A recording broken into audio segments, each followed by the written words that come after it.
Friends, today we're going to be talking about what is the advantage of team structure. One of the most forgotten elements of a successful sales organization is structure. The correct structure could mean hundreds of thousands of dollars to the bottom line of your business. But what is the right structure for sales teams within your organization? Well, today we're going to jump in and answer those questions thoroughly.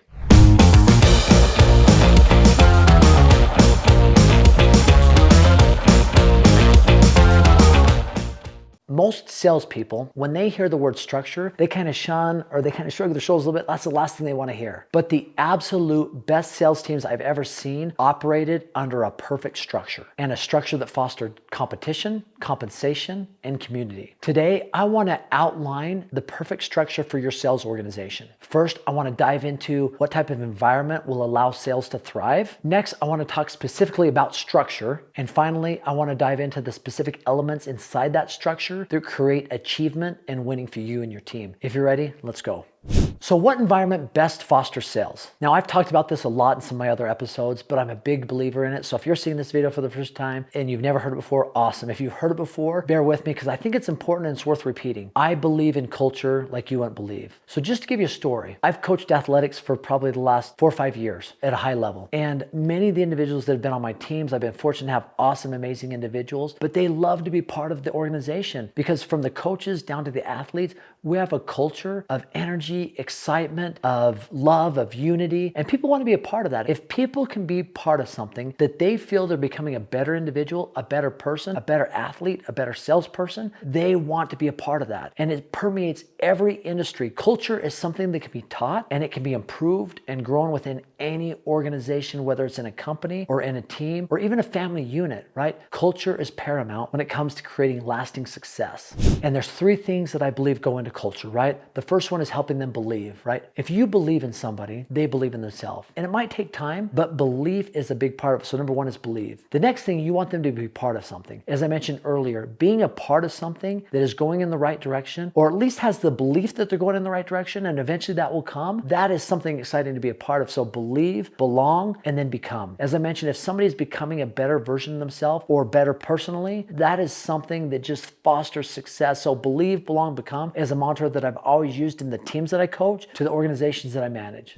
So now that we know what culture is all about, why it's important, and why those positive vibes that come out can really foster the type of environment that yields success, now let's talk about structure. So structure is really important. And I'm going to talk about it from a macro level and a micro level. So from a macro level, a sales organization, it needs a manager, right? Somebody who oversees sales. Somebody that wakes up every single day and says, listen, I am over sales. I'm responsible for the revenue that comes from this team over here, right? Or multiple teams. And underneath that individual could be multiple teams. So a sales manager typically has sub-managers under him that oversee teams. So for this purpose, we have a sales manager and we'll have team leaders. Right? Now, that's the macro level view. And that sales manager might be, chief sales officer, VP of sales. They're going to report to a C-suite individual. If they're not already, whether it's a COO or a chief sales officer, they're going to report to that individual. So as far as looking at a macro level, that's what we have if we're looking at an org chart. Now, from a micro level, you have the team leader. Underneath the team leader, you are going to have different positions. The basic position is a prospector, right? In our organization, we call them a prober or a consultant. These are the people that do the prospecting. They are calling, they're dialing, they're finding people who could be potential fits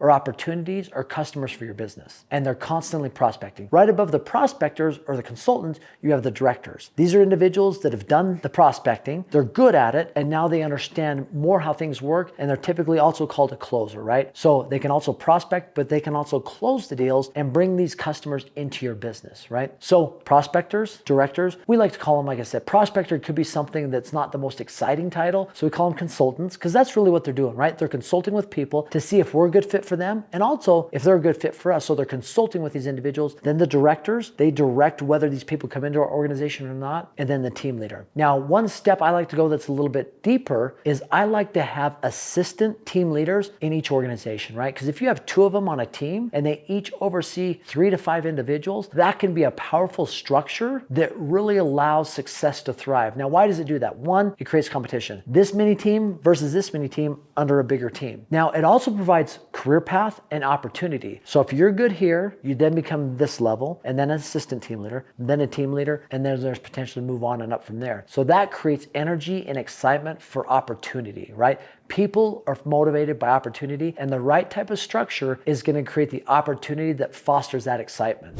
One other thing that is important with structure is competition, right? So if we talk at a macro level, understanding what the metrics are within the organization, the key performance indicators that can drive competition, right? It might just be at a global level, a macro level, that, hey, we want to do this much in revenue this quarter, this month, and there could be some incentives around that. And so that could be a motivator, right? That type of structure within an organization that we need this team to do this much, this team, this team, this team. So everybody pooling their goals together at a macro level is going to hit this much revenue for the quarter, the month, the week, whatever it might be. So structure can also help foster that competition. Now, competition can also happen at a micro level with the basic metrics that we know drive sales. And that can be key too. So a certain structure within a sales organization that has reward systems for those at this level, maybe a prospecting level, you know what metrics they have to do that are going to lead towards sales. We all know those metrics that lead towards sales. Now, sales ultimately is the coup de grace, right? It's the most important thing. But if sales aren't happening, where do you go? What do you look for? Do you look at people's attitudes, efforts? Obviously, you can look there, but really you start digging into the data and realizing that this team or this team structure, they're not producing the key performance indicators that lead towards sales. So you can then work to improve and perfect those key performance indicators, because if they start doing well or they become spot on, we know that sales are going to happen. Another important part of structure that is sometimes overlooked is compensation structure. Now, this is really important. And there's a lot of different types of compensations out there, from commission only to base plus commission to a guaranteed minimum, which is essentially guaranteeing a certain amount of money that an individual will get over a period of time unless their sales are higher, right? And that has to be done for the right individual. But when you create a compensation structure, this is going to help your teams thrive and perform at a high level. Once again, from a macro level, this manager is probably at a position where they're getting a base. They don't need a lot of motivation, but structuring their compensation to where they are incentivized by key metrics hit. And at that level, you want to tie this manager to the company's metrics that drive a high performance for the organization. So if the company hits this, or if his organization hits a certain dollar amount, he is going to be rewarded for that, right? That is going to drive his performance. And that structure, that compensation structure, is what's going to help the team perform. Now, at a micro level, you're going to have something different, right? I mean, it might not be tied to the company level. You could have a global incentive if the company does well, that these individuals are all compensated. But from the micro level, where it's a team, obviously the individuals of that team are going to be compensated with commission, right? And it might be a base plus, or it might just be commission. Now, obviously, you can't just, if somebody shows up every day to work for a week and they're managed by you, trained by you, and you don't pay them if they don't get any sales,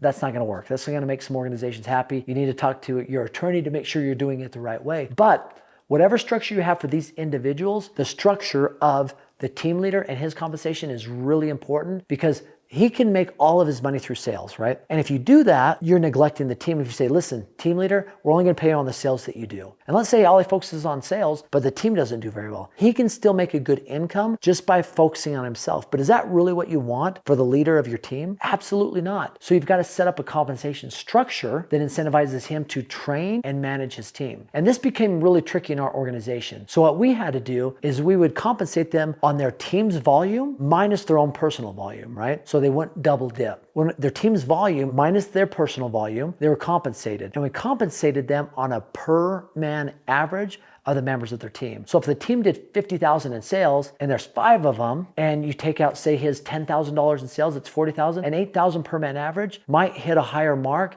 than if it was a $3,000 or $4,000 per man average, right? So setting up a percentage, an override percentage based on how the team does, is also going to foster the type of success and training that will lead towards sales and high performance of that team. But it is all in the way that you compensate your team. So I highly recommend that you review that you look at how you pay your team leaders or your managers, that incentivize them to make sure individuals on their team are trained. Now, those are some things that I've done when it comes to structure and setting up a structure that really fosters sales and high performance. But I'd be interested in see what you've done. Structure is key. It's super important, and everybody does it a little bit differently. So please comment below. Let me know what you've done, what success you've seen, and I would love to engage in a dialogue with you. And as always, I have my free training for you, AaronsSalesTraining.com. It's 20 modules of the best sales, persuasion, and influence we've put together, and it's yours for free. I know it'll help your organization and help you perform at higher levels when it comes to sales. Once again, thanks for stopping by. Thanks for watching the video. Have an awesome day.